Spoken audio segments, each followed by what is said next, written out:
Hello friend, technical civil engineering में आप सभी का स्वागत है। दोस्तों, इस वीडियो में हम लोग आर ओवर के एक new topic RCC structure design के 1 to 25 एमसीक्यू सॉल्व करेंगे। तो चलिए दोस्तों, इस वीडियो को शुरू करते हैं। इसके पहले आप लोग से एक छोटा सा रिक्वेस्ट है, अगर आप इस वीडियो पर नए हैं तो इस चैनल को सब्सक्राइब करें, जिससे आप लोगों को लेटेस्ट वीडियो की नोटिफिकेशन मिलेगा। दोस्तों, इसके पहले मैंने आर आर ओवर के बहुत सारे एमसीक्यू सॉल्व किए हैं, जिसे जाकर आप देख सकते हैं, जिसका लिंक इस वीडियो के डिस्क्रिप्शन बॉक्स में दिया गया है। तो चलिए हम लोग आरसीसी के 1 to 25 एमसीक्यू सॉल्व करते हैं।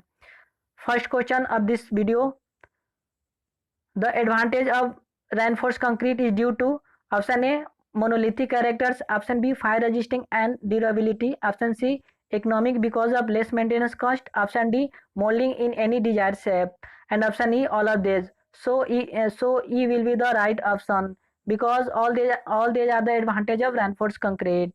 Next question, in a singly reinforced beam, option A compression is borne entirely by concrete, option B steel pushes initial stress when embedded in concrete, option C plane section transverse to the center line of the beam before bending remain plane after bending, and option D elastic modulo for concrete and steel have different values within the limit of deformation of the beam, and option E none of these.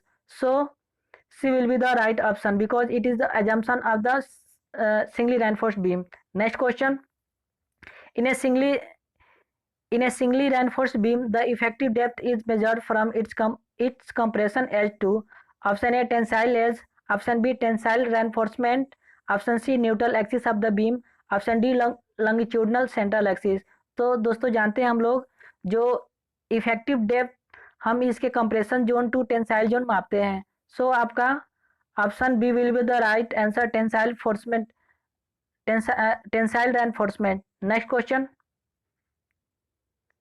if the modular ratio is m, steel ratio is r, and overall depth of a beam is d, the depth of the critical neutral axis of the beam is option A m by m minus r into d, option B m by m plus r into d, option C m plus r by m into d, option D r minus m by m into d, option E m by r into d. So B will be the right option, m by m plus r into d. Next question, if D and N are the effective depth and depth of neutral axis respectively of a singly reinforced beam, the lever arm of the beam. तो दोस्तों, हम लोग जानते हैं लेवर arm आपका ए है, RCC का stress diagram है। तो ये आपका न्यूट्रल एक्सिस है, और ये आपका कंप्रेशन जोन और एक टेंसाइल जोन है। तो कंप्रेशन जोन के जो सीजी होता है यहाँ से, और एक टेंसाइल रेनफोर्समेंट की जो डिस्टेंस होता है, इसी को हम लोग बोलते हैं लेवर आर्म। मान लीजिए इसका जो दिया हुआ है total overall effective depth equal to d, और न्यूट्रल एक्सिस से जो कंप्रेसिव एज के डिस्टेंस एन है, तो सी जी आपका होता है एन बाई थ्री। सो आपका जब निकालेंगे लेवर आर्म यहाँ से, तो वैल्यू हो जाएगा d minus n by three. So d will be the right option. Next question, a singly reinforced beam has breadth B, effective depth D, depth of neutral axis N, and critical neutral axis N1. If FC and FT are permissible compressive and tensile stress, the moment to resistance of the beam is option A B into N FC by 2 into D minus N by 3, option B A T FT into D minus N by 3। दोस्तों, D minus N by 3 जो दिया हुआ है आपका क्या है, लेवर arm है, और ये आपका फोर्स है। 1 by 2 N1 is equal to 1 minus N1 by 3 into CBD square, and option D all of the above. So D will be the right option, D will be the right option, all the above. Next question, the section of a reinforced beam where most distance concrete fiber in compression and tension in steel attains permissible stress simultaneously is called option A balance section, option B economic section, option C critical section, and option D all of the above. So D will be the right option. Next question,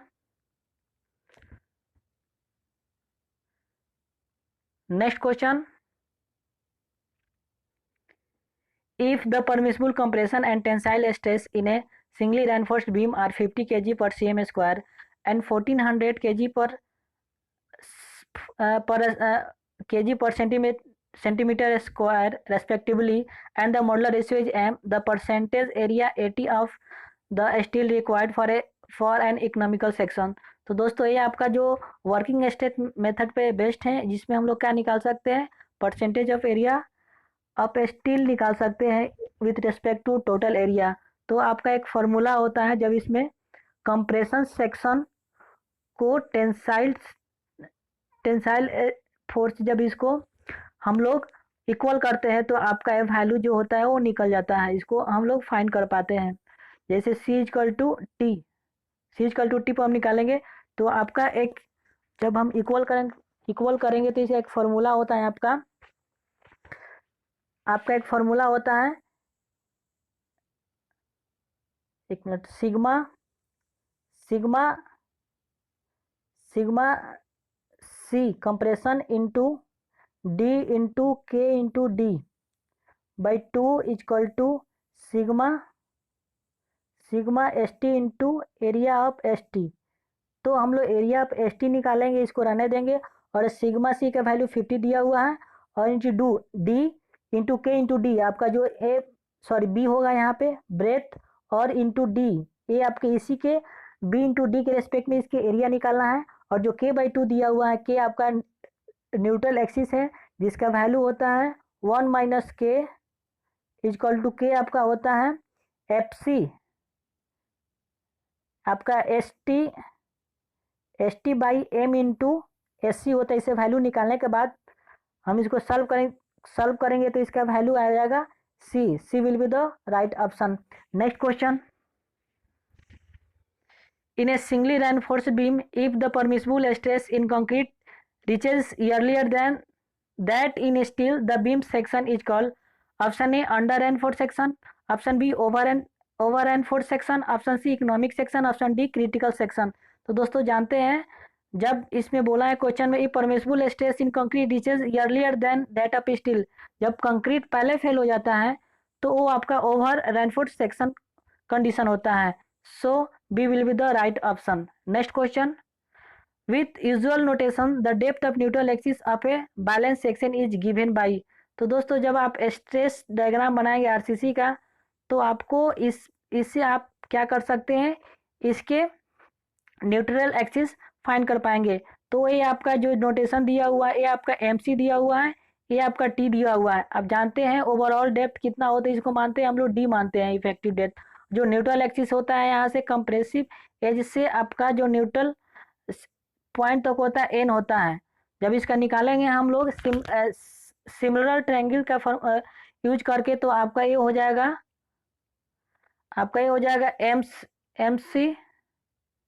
MC by आपका हो जाएगा N equal to T by D minus N, T by D minus N। जब आप इसे calculate करेंगे तो MC आ जाएगा और ऊपर क्या आ जाएगा, आपका N आ जाएगा। तो वैल्यू आपका हो जाएगा D will be the right option. इसको हम लोग क्या करेंगे, जब वैल्यू को MC by N equal to T by D minus N, जब इसको हम क्रॉस मल्टीप्लीकेशन करके इसको जब अरेंज करेंगे तो आपका वैल्यू आ जाएगा MC by T into N minus D। Next question, as the percentage of steel increase depth of neutral axis decrease, option b depth of neutral axis increase, option c lever arm increase, option d lever arm decrease, option e none of this. तो दोस्तों आप जब जानते हैं, जब percentage of steel increase करता है तो उसे हम लोग बोलते हैं ओवर एनफोर्स कंक्रीट। तो आपका इसमें depth of neutral axis increase कर जाता है, तो b will be the right option. Next question, by over enforced beam the moment of resistance can be increase not more than, option a 10%, option b 15%, option c 20% and option d 25%। तो d will be the right option 25%। Next question, if the depth of actual neutral axis of a doubly reinforced beam, option A, is greater than the depth of critical neutral axis, the concrete attain its maximum stress earlier। ये आपका जो दिया हुआ है, ये किसका condition है, is greater than the depth of critical neutral axis. पूछ रहा है इसमें जो न्यूट्रल एक्सिस होता है वो क्या होता है, वो आपका greater than the critical neutral axis. तो ये आपका ओवर रेनफोर्स कंक्रीट सेक्शन का आपका एक कंडीशन है। Option b is less than the depth of neutral axis the steel in the tensile zone attain its maximum stress earlier. ये आपका क्या है, अंडर रेनफोर्स का कंडीशन है। और option C is equal to the depth of critical neutral axis of the concrete and steel attain their maximum stress simultaneously. तो ये आपका बैलेंस सेक्शन का कंडीशन है। And option D all of the above. So आपका D will be the right option, all of the above. Next question, in a doubly reinforced beam, if C and T are the stress in concrete and tension reinforcement, D is the effective depth, and N is depth of critical neutral axis and the flowing relationship hold good। तो दोस्तों इसके पहले हम लोग देखे थे इसका किस तरह हम इसके जो आपका एक रिलेशन को फाइंड किए थे, स्ट्रेस और स्ट्रेस डायग्राम ऑफ आरसीसी का निकालने किए थे। तो आपका वैल्यू आ जाएगा, आपका वैल्यू आ जाएगा option M C by T equal to D minus N into T. Sorry दोस्त, आपका A will be the right option, A will be the right option, M C by T equal to N by D minus N. Next question, according to the steel beam theory of a doubly reinforce beam, option A tension is registered by tensile steels, option B compression, option B compression is resisted by compression steel, option C stress in tension steel equal to the stress in compression steel, no stress is developed in compression concrete as well as in tension concrete, and option E all of the above। So E will be the right option, all the above। Next question, pick up the incorrect statement from the following: the intensity of horizontal shear stress at the elemental part of a beam section is directly proportional to option A shear force, option B area of section, option D distance of the CG of the area from its neutral axis, and option D moment of the beam section about its neutral axis, option E width of the beam। So D will be the right option। इसमें पूछ रहा है इनकॉरेक्ट कौन सा statement है। तो दोस्तों जो ए बी सी और ई कंडीशन दिया हुआ है, ए आपका राइट है, but the moment of the beam section about it neutral axis is incorrect. Next question, the maximum shear stress Q max is in a rectangular beam is 1.25 times the average, option B 1.5 times the average, option C 1.75 times the average, option D 2.0 times the average, and option E 2.5 times the average। So B will be the right option. दोस्तों हम जब जानते हैं जो Q max होता है, Q max ये आपका होता है 3/2 times the average of shear stress। So B will be the right option. Next question, distribution of shear intensity over a rectangular section of a beam flow, option A circular curve, option B a straight line, option C a parabolic curve, option D an elliptical curve, and option E none of this. सो हम जब जानते हैं जब इसका shear intensity निकालते हैं over rectangular section, तो ये आपका क्या होता है, एक पैराबोलिक कंडीशन होता है जिसमें जो इसके सेंटर पर क्या होता है, इसका मैक्सिमम वैल्यू होता है। तो चलिए नेक्स्ट क्वेश्चन, और इसका C will be the right option, a parabolic curve. Next question, according to IS 456 specification, the shape diagonal tensile stress for M150 grade concrete is option A 5 kg per centimeter square, option B 10 kg per centimeter square, option C 15 kg per centimeter square, option D 20 kg per centimeter square, and option E 25 kg centimeter square। So A will be the right option, 5 kg per centimeter square। Next question, spacing of strips in a rectangular beam is option A kept constant throughout the length, option B decreased toward the center of the beam, option C increase at the end, option D increase at the center of the beam। तो D will be the right option। इसके जो centre पे क्या होता है वहाँ पे हम लोग जो स्पेसिंग करते हैं वहाँ पे इंक्रीज कर देते हैं, बिकॉज जो shear स्ट्रेस होता है वहाँ पे आपका कम होता है और at the corner at the end position वहाँ पे अधिक होता है। तो इसलिए स्पेसिंग जो होता है increase at the centre of the beam, और इसका स्पेसिंग का condition 0.75 into D effective and 300 which one is minimum? Next question. Dimension of a beam need be changed if the shear stress is more than option A 10 kg per centimeter square, option B 15 kg per centimeter square, option C 20 kg per centimeter square and option D 25 kg per centimeter square. तो दोस्तों C will be the right option. 20 kg per centimeter square होने से dimension of the beam need be changed. Next question. The maximum shear stress Q in concrete of an reinforced cement concrete beam is. तो दोस्तों जानते हैं हम लोग, इसमें पूछ रहा है shear stress. तो इस shear का जो स्ट्रेस का फॉर्मूला हम लोग जानते हैं force into per unit area. तो उसी के टर्म में हम लोग इसमें देखेंगे shear force lever arm into width. तो ऑप्शन ए दिया हुआ है shear force by lever arm into width, option b lever arm by shear force into width, option c width in by lever arm into shear force and option d shear force into width by lever arm. तो आपका जो shear force होता है by पर area means lever arm into width. So A will be the right option. Next question. If SB is the average bond stress on a bar of diameter D subjected to maximum stress T, the length of the embedment L is given by option A L is equal to dt by SP, option B is equal to L option B is equal to L is equal to dt by 2 SB and option C L is equal to dt by 3 SB and option D is equal to L is equal to dt by 4 SB, option E L is equal to dt by 5 SB. तो दोस्तों जानते हैं हम लोग जो इसका development length होता है या इसे एम्बेडमेंट लेंथ बोलते हैं, तो ये आपका होता है dt by 4 SB. सो आपका D will be the right option, dt by 4 SB. Next question.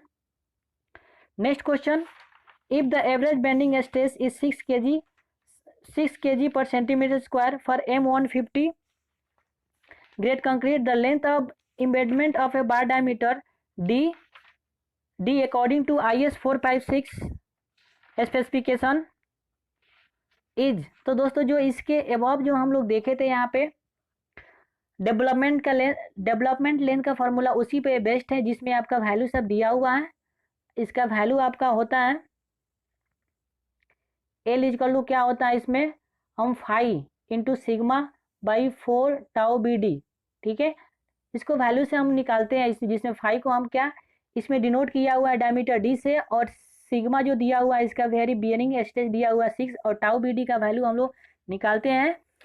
तो आपका टाउ बी डी का वैल्यू इसमें M40 से जो वैल्यू ज़्यादा होता है मीन्स M50 M60 150 दिया हुआ M150, तो इसका वैल्यू लेंगे टाउ बी डी का हम लोग टाउ बी डी का वैल्यू हम लोग ले लेंगे आपका 1.9 से, और इस वैल्यू को पुट करने के बाद हम लोग इसका आंसर जब सॉल्व करेंगे तो फाइन प्राप्त करेंगे हम लोग option D 58 D about 50 D.